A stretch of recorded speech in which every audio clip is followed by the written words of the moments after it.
মূলদ সংখ্যা যে সকল সংখ্যাকে পি বাই কিউ আকারে প্রকাশ করা যাবে, যেখানে পি কিউ উভয়ই পূর্ণ সংখ্যা এবং কিউ নট ইকুয়াল টু 0 হবে, এই সকল সংখ্যাকে আমরা মূলদ সংখ্যা বলে থাকি। অর্থাৎ এমন একটি ভগ্নাংশ যার হরলব পূর্ণ সংখ্যা হবে এবং হরটি কখনো গুলোকে আমরা মূলদ সংখ্যা বলবো। পূর্ণ সংখ্যা কিউ অন্য একটি পূর্ণ সংখ্যা, আর কিউ নট ইকুয়াল টু 0। এখন মূলদ সংখ্যা যদি আমরা আরও ডিপলি বুঝতে যাই, তাহলে আমাদের সংখ্যার শ্রেণীবিন্যাসটা ভালো করে বুঝতে হবে। তাহলে আমরা সংখ্যার যে শ্রেণীবিন্যাস আছে তা দেখে নিই। সংখ্যাকে প্রথমত দুই ভাগে ভাগ করা যায়, একটি বাস্তব এবং অন্যটি অবাস্তব সংখ্যা। আবার বাস্তব সংখ্যাকেও দুই ভাগে ভাগ করা যায়, একটি মূলদ এবং অন্যটি অমূলদ সংখ্যা।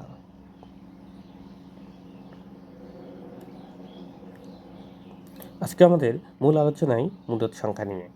যদিও মূল আলোচনা মূলদ সংখ্যা, এ সঙ্গে আমরা অমূলদ সংখ্যা কোনগুলো, অবাস্তব সংখ্যা কোনগুলো, এগুলো সম্পর্কেও জানব।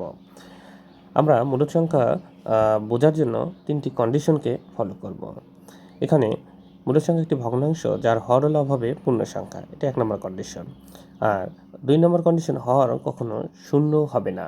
3 নম্বর কন্ডিশন, এটি গুরুত্বপূর্ণ, হর ও লব সহমৌলিক হবে, অর্থাৎ পি আর কিউ এরা কোপ্রাইম নাম্বার হবে। তাহলে এই তিনটা কন্ডিশনকে যারা স্যাটিসফাইড করবে, আমরা তাদেরকেই মূলদ সংখ্যা বলবো।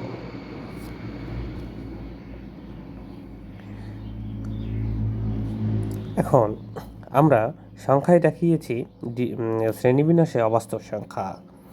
অবাস্তব সংখ্যা কোনগুলো? যে সকল সংখ্যাকে আমরা কল্পনা করি তারাই হচ্ছে অবাস্তব সংখ্যা। এই কল্পনাযোগ্য সংখ্যাগুলো হচ্ছে, যদি কোনো মাইনাস সংখ্যার উপর আমরা বর্গমূল করি, তাহলে যে সংখ্যার মান পাবো এটি আমাদের আসলে কল্পনা করা মান। এই কারণে এই সংখ্যাগুলোকে আমরা অবাস্তব সংখ্যা বলে থাকি, অর্থাৎ বাস্তবে এদের কোনো অস্তিত্ব নেই। কোনো সংখ্যার সাথে যদি আমরা আই পাই, অর্থাৎ 3i যেমন এখানে দেখিয়েছি, এটিও একটি অবাস্তব সংখ্যা। এখন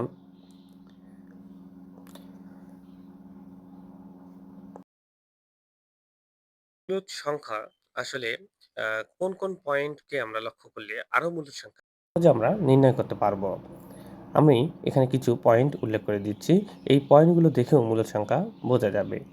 সকল পূর্ণ সংখ্যাকে আমরা মূলদ সংখ্যা বলবো, অর্থাৎ সংখ্যারেখার যতগুলো সংখ্যা আছে ভগ্নাংশ বাদে তারাই হচ্ছে পূর্ণ সংখ্যা।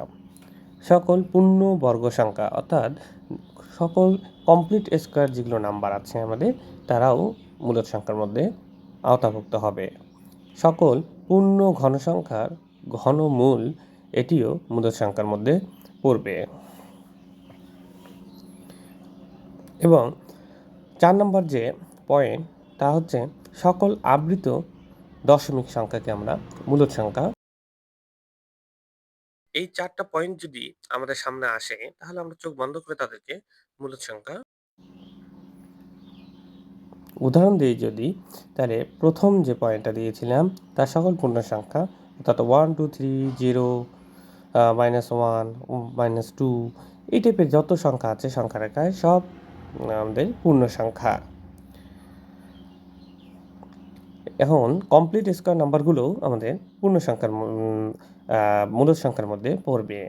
আবার কমপ্লিট কিউবিক নাম্বারগুলোকেও আমরা মূলদ সংখ্যা বলবো। এছাড়া আমরা দেখেছি 4 নম্বর পয়েন্টে আবৃত দশমিক সংখ্যা, অর্থাৎ পৌনঃপুনিক যাদের উপর থাকবে, সেই সংখ্যাগুলো আমরা মূলদ সংখ্যা বলবো। এখন আসি অমূলদ সংখ্যায়। তাহলে আমাদের অবাস্তব সংখ্যা তো আমরা বুঝলাম। এখন যেগুলো মূলদ সংখ্যা না, অর্থাৎ মূলদ সংখ্যার যে 3টা কন্ডিশন আমরা এদিকে দেখিয়েছি, এই 3টা কন্ডিশনকে যারা স্যাটিসফাইড করবে না, তারাই শুধু অমূলদ সংখ্যা। যেমন √3, √5, √7, এরা হচ্ছে অমূলদ সংখ্যা। এরপরে আমরা পাইকে অমূলদ সংখ্যা বলে থাকি। যদিও আমরা পাইয়ের মান 22/7 জানি, এটা একটু ক্লিয়ার করি। এই মানটা আমাদের এক্সাক্ট মান না, এটাকে আমাদের ধরে নেওয়া মান। অর্থাৎ 22/7 হচ্ছে বৃত্তের পরিধি বাই বৃত্তের ব্যাস। এই মানটিকে এখন আমরা এক্সাক্টলি নির্ণয় করতে সুবিধার্থে আমরা এটাকে 22/7 মান ধরে ব্যবহার করি। হচ্ছে অয়েলার্স নাম্বার। এর মানটা এখন পর্যন্ত ফাইন্ড আউট করা সম্ভব হয়নি। এই মান হলো 2.71, 8281, 8284, আরও আছে অনেক। এই সংখ্যাগুলোকে আমরা অম্লের সংখ্যা বলবো। তাহলে যাই হোক, আজকের আলোচনায় মূলদ এবং অম্লত সংখ্যা সম্পর্কে যেমন ধারণা পাওয়া গেল, তার পাশাপাশি বাস্তব এবং অবাস্তব সংখ্যাগুলো সম্পর্কেও ধারণা ক্লিয়ার হলো। তাহলে আমরা মূলদ সংখ্যার ডেফিনিশন কি?